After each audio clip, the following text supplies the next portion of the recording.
तो आज मैं दिखाता हूँ तुम्हें हमारे खंबात की Uttarayan. Welcome to my day 16 of 365 days blogging. और ना ही कोई हमारे जितना पागल होगा इस त्योहार के पीछे। उसका सबूत बताऊं तो देखो टाइम क्या हो रहा है और हम क्या कर रहे हैं। भाई हाँ, ये रात का ही टाइम है, फुल तैयारी हो रही है और फिर सुबह होते ही हम कुछ पतंगे लेकर निकल जाते हैं टेरेस पर जाने के लिए। तो ये कुछ पतंगे लेकर हम आ जाते हैं टेरेस पर। तो फिर आप देखिए हमारे खंबात की उत्तरायण का सुबह का सीन। और फिर हम सबसे पहले इस बड़े पतंग के साथ में शुरू करते हैं और फिर एक के बाद एक पतंग चढ़ाने के बाद हमारे पास बच जाती है ये आखिरी पतंग। तो क्या ये आखिरी पतंग है? बिल्कुल भी नहीं। तो चलिए अब इसे भी उड़ा देते हैं। और फिर आखिरी पतंग उड़ाने के बाद और फिर हम घर आकर कुछ और पतंगे लेकर चले जाते हैं टेरेस पर। और फिर हमने जाते ही इतना बड़ा पतंग चढ़ाया जो कि हमारे कुछ ही मिनटों में कट गया। तो फिर आप देखिए हमारे खंबात का इवनिंग का सीन। शायद से आपको कैमरे में पतंगे नहीं दिखाई दे रही होगी, लेकिन भाई माहौल बहुत बढ़िया था।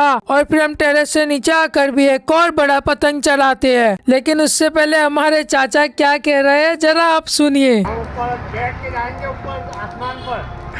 भाई इस आखिरी पतंग को हमने बहुत मेहनत से चढ़ाया था जो मैं आपको नहीं दिखा पाया। तो ये है हमारे कुछ नाइट का सीन। तो भाई यही थी कुछ हमारे खंबात की उत्तरायण। तो भाई हमने तो फुल मौज किया, फुल पार्टी की, फुल चीट किया। तो चलिए अब इस व्लॉग को यहीं पर ही एंड करते हैं। तो हम मिलते हैं आपको अगले व्लॉग में। तब तक के लिए बाय बाय, टेक केयर।